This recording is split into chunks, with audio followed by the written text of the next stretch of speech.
bonjour. Aujourd'hui, je suis à nouveau comme hier. Et comme souvent, je viens ici, le long des quais. Cet endroit est un endroit stratégique, dans le sens où les mouettes, je ne sais pas si on les voit là-bas, les mouettes aiment, je ne sais pas pourquoi d'ailleurs, c'est pour ça que je dis que c'est un endroit stratégique, les mouettes aiment venir se rassembler ici, de façon assez importante, et vraiment planer sur les eaux, tout comme on a deux cygnes aussi, en tout cas j'en ai vu deux encore hier ou aujourd'hui, ou dernièrement et aujourd'hui. On a des cygnes aussi qui aiment à se promener, mais de toute façon ils se promènent sur la Seine. Et c'est un lieu fabuleux, Voici cette vue, nous avons le palais de justice, donc qui est là-bas. Et nous avons, très honnêtement, je vais fermer un peu le champ, et nous avons ici l'hôtel de ville de Paris. Voilà, avec la statue d'Étienne Marcel qui était prévôt des marchands, comme c'est écrit, donc maire de Paris. En principe, un homme politique vraiment à cœur les affaires de sa ville, du groupe social dont il a la charge, dans le but du bien-être donc des personnes qui constituent, pour moi, dans ce que je retiens, qui constituent cette parcelle donc de nation dont il a la charge, sur laquelle il a autorité. Donc aujourd'hui, nous avons un maire de Paris qui est une femme. Autrefois, ce fut un homme. Je ne ferai pas trop de commentaires. En tout cas, les têtes alternent. Il n'y a pas de durée. Voilà, ce sont des alternances aussi de coloration politique. Bref, je n'en fais pas. Je viens... Oh là là, magnifique. Je viens ici, ce matin, je viens de prendre un temps de 1 heure de longe. Je suis mise à part pour ce faire. Et j'ai découvert ce matin, en lisant la page des femmes des forces de l'ordre en colère, les commentaires nouveaux suite à la vidéo qui a été faite par la porte-parole de ce mouvement, de cette association, qui je crois, enfin bon, je ne donnerai pas son nom, mais je pense que c'est très difficile de s'exposer, donc je pense que la vidéo n'est partagée que sur la page privée des femmes des forces de l'ordre en colère. Mais il est très difficile en fait d'avoir ce statut de personnalité, en fait, de personne qui s'expose, qui monte sur une estrade et qui est vue de beaucoup. Donc je peux comprendre que soit par timidité, soit pour des questions peut-être de vulnérabilité personnelle, je ne sais pas. Ça peut être de la simple timidité. De toute façon, il n'est pas naturel de s'exposer. Donc les maris de ces femmes, parce qu'il y a beaucoup de femmes qui effectivement ont des maris qui sont forts de l'ordre, que ce soit des policiers, des militaires ou autres, ou qui sont elles-mêmes gardiens de la paix ou autres avec une autorité, avec peut-être des responsabilités. J'en ai connu une à l'époque qui a passé le concours et qui est devenue brigadier. Mais je pense qu'elle avait tout à fait le caractère qu'il faut pour ça. C'est-à-dire que c'est quelqu'un qui exprime peu, qui observe beaucoup, quelqu'un qui est intelligent, quelqu'un qui prend beaucoup sur lui, voilà, mais qui agit. C'est-à-dire il y a des gens dans ce monde, il y a deux catégories selon un certain livre qui s'appelle Pouvoir illimité, c'est de la PNL, mais il y a la minorité qui agit et il y a la majorité qui parle. C'est-à-dire que parler c'est très facile, mais par contre poser des actes c'est peut-être plus compliqué. Donc cette femme-là vraiment faisait partie des gens, et ça c'est ce que j'avais vraiment admiré chez elle dès le départ. C'est quelqu'un qui parle pas beaucoup, mais c'est quelqu'un qui agit beaucoup. Voilà, et ça c'est vraiment appréciable. Donc je pense que c'est pas parce qu'aujourd'hui il y a des brigadiers, qu'elle en avait les capacités, les compétences, qu'elle avait la persévérance, etc. pour y arriver que je trouve ça particulièrement notable. Je pense que vraiment tous les hommes et toutes les femmes qui sont des hommes de chair et de sang, qui ont leurs failles, aussi leur vulnérabilité, parce qu'on en a tous. Il faut arrêter avec le mythe de la perfection et de la personne qui serait comme ça dans l'absolu, tout à fait adaptée au monde dans lequel on est et à toute chose. Non. Surtout que d'un point de vue chrétien, on sait très bien que voilà, ce n'est pas possible. Donc voilà, je pense vraiment à tous ces hommes et toutes ces femmes, même si moi je me sens un peu différente et je me sens peut-être un peu rejetée, mais ça c'est personnel, c'est mon ressenti, parce que oui, j'ai un côté très intellectuel, parce que oui, je réfléchis beaucoup, parce que oui, je parle avec des phrases et des mots compliqués. J'ai toujours été comme ça, j'ai été rejetée à cause de ça, et bon voilà, et c'est vrai que j'ai tendance à reproduire un petit peu ça et à considérer que les gens sont dans le rejet, mais je pense qu'il y a un malaise quand on est face à des choses qui sont différentes de nous et qui, initialement, surtout sur le terrain de l'école, que nous avons tous connu avec ce qu'il est, l'éducation nationale en France, voilà, on met les gens en compétition, on les compare, etc. Et il y a des blessures qui se mettent en place dès ce moment-là. Voilà, moi je suis tombée malade du fait des études. Enfin, les études ont vraiment permis à un moment donné, parce que j'ai fait des mauvais choix et que j'ai commencé justement à avoir de très mauvais résultats et que ça a été une blessure terrible, la maladie a pu rentrer dans ma vie et m'a mise au tapis pendant assez longtemps. Voilà, et puis après j'ai quand même réussi justement à intégrer une institution où j'ai porté un uniforme, où j'ai été sur le terrain. Et je savais pas, mais en fait ce métier ne convenait absolument pas à mes problèmes de santé. Donc je les ai aggravés. Je les ai aggravés pendant des années quand même. On va dire de 2001 à je sais pas, 2000. J'ai arrêté ce métier en 2011, 2012. Voilà, et depuis, je suis dans un processus de reclassement professionnel parce qu'il est clair maintenant pour moi que jamais il est hors de question que je reprenne ces fonctions. Voilà. Je privilégie quand même ma santé et il n'est donc pas naturel de porter un uniforme, d'être visible et reconnaissable de la population et d'aller vers les gens pour leur demander d'arrêter de faire ce qui leur fait tellement plaisir mais qui n'est pas autorisé parce qu'il y a des règles et que ces règles se doivent d'être respectées. Donc vous prenez toute la journée énormément d'agression, énormément de stress dans la figure et ça ce n'est pas naturel non plus. Voilà. Vous n'avez pas de masque quand vous travaillez, donc quand vous rentrez chez vous, dans un autre secteur de là où vous travaillez, eh bien il y a des gens qui vous reconnaissent et comme vous les avez dérangés, parce qu'ils peuvent être dealers, parce qu'ils peuvent être autre chose, ils vous insultent, parce qu'ils ne sont pas forcément nets dans leur tête non plus, et ils vous insultent devant tout le monde et c'est très désagréable. Et vous pouvez même vous faire tuer. Parce qu'on vous a reconnu et que vous portez un uniforme par ailleurs et que vous faites chier le monde en disant aux gens attention il y a quand même des règles à respecter donc arrêtez de faire ça. Voilà. Donc du coup métier extrêmement difficile que j'ai connu en partie, que j'aurais pu quitter parce que j'ai quand même eu la chance de réussir un concours. Enfin c'était même avant d'entrer dans ce métier. Mais j'avais travaillé avec des personnes de ce métier, j'étais à côté d'eux et je faisais autre chose. J'étais relais d'information, mais je travaillais avec eux avec les mêmes conditions de travail et je les accompagnais toute la journée. Ensuite, j'ai réussi un concours administratif au sein du ministère de la Défense. J'ai été affectée dans une aumônerie, l'aumônerie marine de Paris, et je travaillais donc avec un aumônier qui était prêtre. En sachant que les deux autres confessions étaient représentées aussi, les juifs et les protestants. Je parle de ce qui est monothéiste. Alors l'islam, non, l'islam n'était pas représenté, je crois. Faut que je réfléchisse, mais non, j'ai vu un pasteur et j'ai vu un rabbin pendant les 2 mois où j'ai travaillé, ce que je suis pas restée en fait, parce que d'abord je m'ennuyais, je suis pas administrative, j'aime pas rester assise, moi je suis quelqu'un de terrain, j'aime bouger, j'aime aller là, et les métiers où on bouge pas et où on est dans des contextes qui ressemblent à la Russie en 1945, c'est-à-dire c'est vieux, c'est rétrograde, il y a des vieux matériels, enfin bon c'est pas du tout, enfin bref ça m'a pas plu du tout, puis je venais quand même d'une administration qui était un petit peu plus moderne, où j'avais travaillé donc avec des gens qui étaient sur le terrain, qui portaient un uniforme, mais qui n'étaient pas gardiens de la paix, c'était pas le ministère de l'Intérieur.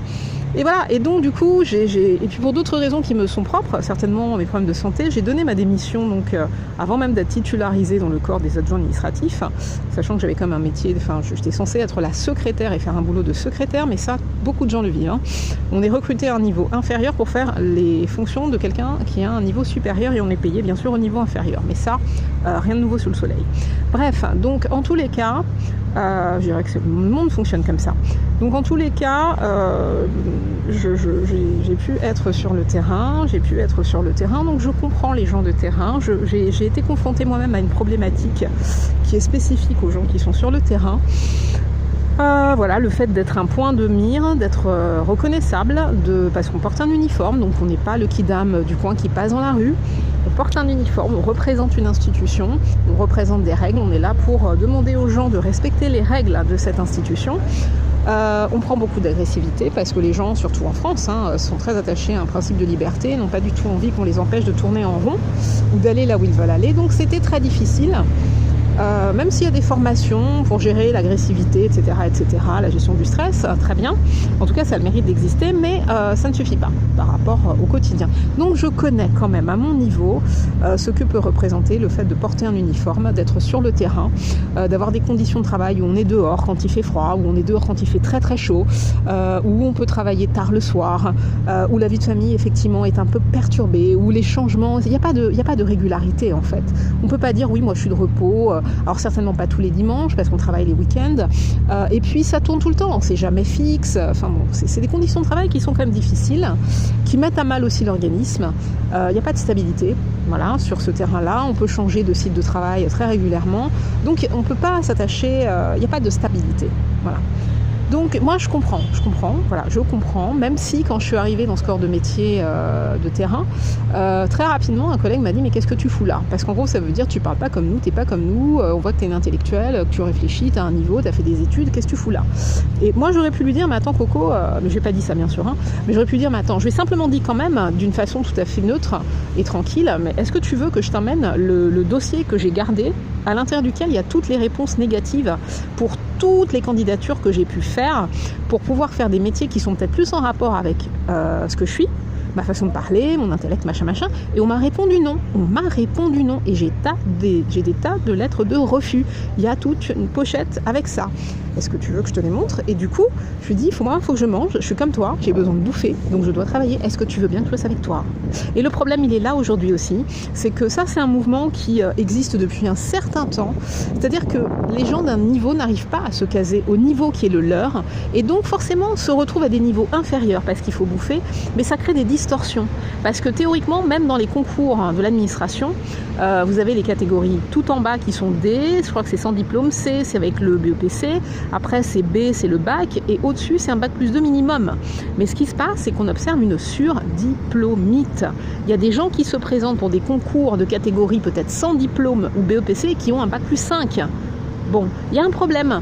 Et du coup, les gens qui n'ont qu'un BEPC sont en compétition avec des gens qui ont les moyens largement de les foutre... Enfin, je ne sais pas comment on dit ça, mais d'avoir le poste en priorité parce qu'ils ont des capacités qui sont supérieures et que même pour des métiers qui ne demandent pas de diplôme, à vous faire passer un examen ou un concours. Maintenant, il y a beaucoup de concours et il y a 3000, je ne sais pas combien de personnes qui se présentent pour quelques postes. Donc, il y a quand même une sélection qui est grave. Et donc, il y a des gens qui passent des concours inférieurs à leur niveau parce qu'on n'interdit pas, pour des concours par exemple de catégorie C qui nécessitent le BEPC, on n'interdit pas aux gens qui ont plus que le BEPC de passer ce concours. Et ça, c'est peut-être un problème. Et il faudrait peut-être effectivement réserver ces métiers-là aux gens qui n'ont que le BEPC, ce niveau-là, et pas en permettre l'accès aux gens qui ont des niveaux supérieurs. Parce que du coup, je vous dis, je le répète, ça crée beaucoup de problèmes. Parce que du coup, il y a des gens qui se sentent mal à l'aise avec vous parce qu'ils ont l'impression que vous allez leur passer devant alors que vous venez d'arriver, que vous allez être préféré, que vous allez être mieux noté, que ceci, que cela. Bien. Donc ça crée des problèmes dans les services, dans les équipes. Et ça, ce n'est pas très bon non plus. Alors, chacun devrait être à sa place dans ce monde, mais on sait qu'on n'est pas dans un monde idéal. On sait. Alors là, moi, j'ai envie de dire, ce sera le message de la fin. La vision que j'ai, c'est qu'on est dans un monde où il faudrait que les yeux s'ouvrent vraiment, que les écailles des yeux tombent, et que les personnes arrivent à voir. En fait, ils sont attachés à des choses qui les tuent, en fait. Ils sont attachés à des choses qui sont mortelles, dans une certaine mesure. Là, pour les forces de l'ordre, c'est évident. C'est-à-dire qu'ils ont des hiérarchies qui, à chaque niveau, essayent de plaire au niveau supérieur et ne voient plus forcément les intérêts des gens qui sont sur le terrain et qui souffrent. Parce qu'ils sont quand même en première ligne et c'est eux qui prennent le mal dans la figure. Et je dirais même que le pire, c'est qu'aujourd'hui, on a un nouveau mal dans notre pays de France qu'on appelle le terrorisme, depuis au moins 2015, quand le Bataclan a été décimé lors d'un concert. Eh bien, il y a quand même des informations qui circulent qui tendent à dire que le terrorisme est fabriqué par ceux qui ont un intérêt, ceux qui ont un intérêt. C'est-à-dire que tout ça, c'est manipulé. Donc, des gens qui, d'un côté, sont peut-être des gens qui influencent vos hiérarchies, sont en même temps ceux qui vont financer le mal contre lequel vous êtes envoyé. Il y a un truc qui ne va pas du tout. il y a un truc qui va pas du tout et on est dans une espèce de contradiction et d'incohérence malsaine, vraiment malsaine. Il est évident pour de plus en plus que de toute façon les hiérarchies sont déconnectées de leur réalité. Les gens qui dirigent en général ne connaissent pas le métier qu'ils font, sauf pour les hiérarchies intermédiaires, dans certains cas.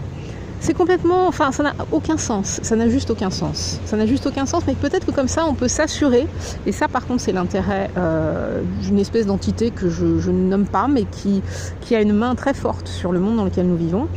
Il vaut mieux qu'il n'y ait pas de lien affectif et de compréhension entre les gens qui dirigent et les gens qui sont dirigés. Et comme ça, ceux qui dirigent ne comprennent pas, n'ont pas de compréhension, n'ont pas d'empathie, n'ont pas non, pas du tout. Donc du coup, c'est tellement facile d'asséner les directives et l'autorité que les personnes situées encore au-dessus veulent imposer. Parce que c'est ça, hein, tout simplement.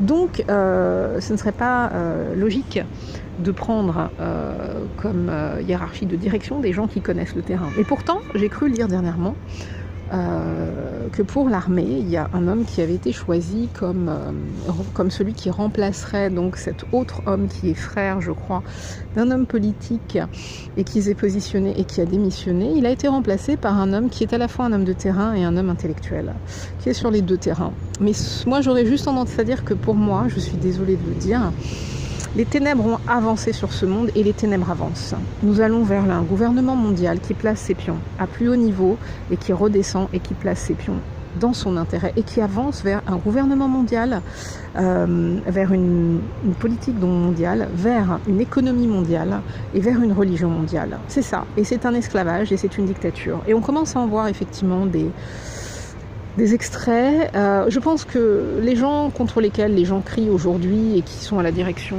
du navire France ne sont que des instruments, ce ne sont que des marionnettes et que ça se passe à un autre niveau, mais que c'est un système et que les gens qui sont utilisés espèrent vivre de ce système et pouvoir ramasser donc des miettes et des grosses miettes, des grosses ou des moins grosses miettes. Et ce système qui est un système de destruction massive des gens, qui est là pour broyer. Là, l'Europe, par exemple, doit disparaître en vue de la création justement de ce gouvernement mondial. On vous fait croire que l'Europe est un truc qui fédère et qui veut l'intérêt de l'Europe, alors qu'en fait, l'Europe détruit elle-même l'Europe. C'est juste du faux, c'est-à-dire qu'il y a des choses qui sont censées être, mais qui ne sont pas, sont des semblants. Comme ce matin, je lisais et je commentais un truc sur les syndicats, mais les syndicats, je l'ai lu et c'est une réalité. Les syndicats ont été créés par les institutions elles-mêmes pour faire un contrepoids. C'est-à-dire pour éviter d'être dans une dictature, on crée un syndicat pour faire croire aux gens qu'ils ont la possibilité de se plaindre et de défendre leurs intérêts. Mais c'est une illusion. C'est-à-dire que ça se fait dans une certaine mesure, mais ça ne se fera pas au-delà. Voilà. Et le syndicat ne pourra pas aller contre fondamentalement le fonctionnement de l'institution qui l'a validé et qui lui permet d'exister. Ça, il ne faut pas se leurrer là-dessus. Donc voilà, nous sommes dans une sorte de prison où il y a beaucoup d'apparences, de choses qui semblent être, que les gens pensent être ceci, mais qui ne sont pas, fondamentalement qui ne sont pas. C'est juste de l'apparence. Et je pense qu'il est temps vraiment d'ouvrir les yeux et de voir dans quoi nous vivons. Et de comprendre qu'effectivement, il faut se positionner. Je ne vais pas dire autre chose, il faut se positionner. Et moi, je dis simplement, on est dans un système de destruction et qu'il faut choisir la vie. Parce que je pense que au fond de chaque être humain, il y a une aspiration à la vie. Certains ont peut-être vraiment décidé de rouler pour la mort et de rouler pour le mal. C'est un choix, pourquoi pas. De toute façon, on est libre, hein, vraiment. Mais je pense qu'il faut vraiment écouter cette petite flamme en chacun qui aspire quand même au bien et choisir la vérité et la vie et donc le chemin qui y mène. Voilà. Donc vraiment, j'encourage les gens à se décaptiver, parce qu'on est captif, on est prisonnier, à se décaptiver déjà intellectuellement. On croit des choses qui sont fausses, on a des fausses idées sur certaines choses, et on est dans un esprit de division, c'est-à-dire que les gens se disent « ça c'est pas comme moi, ça me concerne pas », non ça c'est pas comme moi. Les gens de terrain se disent « ah les intellectuels ils sont pas comme moi, c'est pas pareil, donc voilà, on n'a rien à faire avec ces gens-là ». Et vice versa, les intellectuels se disent « ah les gens de terrain c'est des cons peut-être, voilà, donc ça nous intéresse pas, c'est pas comme nous, allez hop, on met une division ». Diviser pour mieux régner, hein, mais c'est un principe qui ne vient même pas des hommes. C'est un principe qui vient même de l'au-delà, voilà, qui vient d'au-delà, au-delà de l'humain. Et c'est un intérêt puissant, en tout cas, qui vraiment anime ce monde. On est maintenu dans une division. Le système nous met à dos, c'est ce que chantait un gars dont j'ai oublié le nom, je ne sais plus qui disait ça, le système nous met à dos, c'est peut-être Roff, et pourtant Roff est certainement un gars qui a peut-être fait des conneries, qui a été contre la police, mais ce gars-là dit c'est le système qui nous met à dos, et c'est une réalité. Hein. Voilà. Alors le système, c'est un grand mot. Chacun appelle ça comme il veut, mais je pense qu'il y a effectivement une chose que j'appelle une chose, parce que moi je sais ce que je mets dedans, mais j'ai même pas envie de le dire, mais je suis chrétienne, hein, donc voilà. Je suis pas chrétienne catholique, je suis chrétienne autre chose, mais peu importe les étiquettes. Voilà, la division encore qui vient des étiquettes. Sauf que il y a quand même un fondement, il y a quand même des choses qui sont incompatibles. Il y a des fondements, il y a des choses qui sont, voilà, ce qui fait qu'on est un véritable, c'est ça. Le reste, c'est pas du véritable. Donc ce qui est important, c'est la vérité. Voilà. Donc il y a peut-être des chrétiens qui ne sont pas vraiment chrétiens, parce qu'en fait ils s'attachent à des trucs qui n'ont rien à voir avec ce qui est initial, ce qui est véritable. Donc en tout cas, au-delà de ça, je pense qu'il est quand même... vous savez, je me suis perdue, il y a des gens derrière qui font du bruit, je ne suis pas au calme, il y a des sirènes de police en permanence. Bon, en tout cas, je pense qu'il faut lutter vraiment avec puissance. Pas seulement avec le débat intellectuel, pas seulement avec l'émotionnel et le fait de dire simplement ce qu'on vit, ce qu'on sent, comme la porte-parole de ce mouvement, les femmes des forces de l'ordre en colère, parce que c'est très simple, c'est simplement dit, mais c'est tellement juste. Voilà, c'est vraiment excellemment dit. Et ça retrace la situation en fait. Et je pense que vraiment ça peut toucher les gens. Parce qu'il n'y a pas de prétention dans ce qu'elle dit, c'est ni non plus dans un discours comme le mien ou d'autres, même si en France il y a vraiment un fort manque d'humilité. Mais je pense que moi vraiment, ce qui m'intéresse c'est la justice. C'est la justice, c'est la justice, c'est d'être juste. C'est d'être juste et de respecter les valeurs de Christ. Et quand on a ces fondements-là, on se travaille en permanence, on n'est pas, c'est pas parce qu'on a un jour rencontré Dieu, qu'on a eu une révélation véritable de Dieu et qu'on marche avec lui et qu'on s'est engagé avec lui par un baptême même à l'âge adulte, qu'on a été immergé dans l'eau, voilà, qu'ensuite on a reçu le baptême dans le feu de l'esprit de son Saint-Esprit, ça c'est encore un autre truc, et on a en nous une sorte de puissance quand même pour agir, qui n'est pas nous, c'est Dieu. Donc voilà, déjà il faut vraiment reconnaître que Dieu est au-dessus et que nous on est en dessous, et ça déjà ça demande un travail d'humilité et l'acceptation en principe des autorités. Mais quand les autorités ne vous soutiennent pas et vous détruisent, c'est le mal dans toute sa splendeur. Donc là je dis il y a un problème, il y a un problème. Voilà, je vais arrêter de parler parce que le temps passe et que j'ai des choses à faire. Donc bonne journée.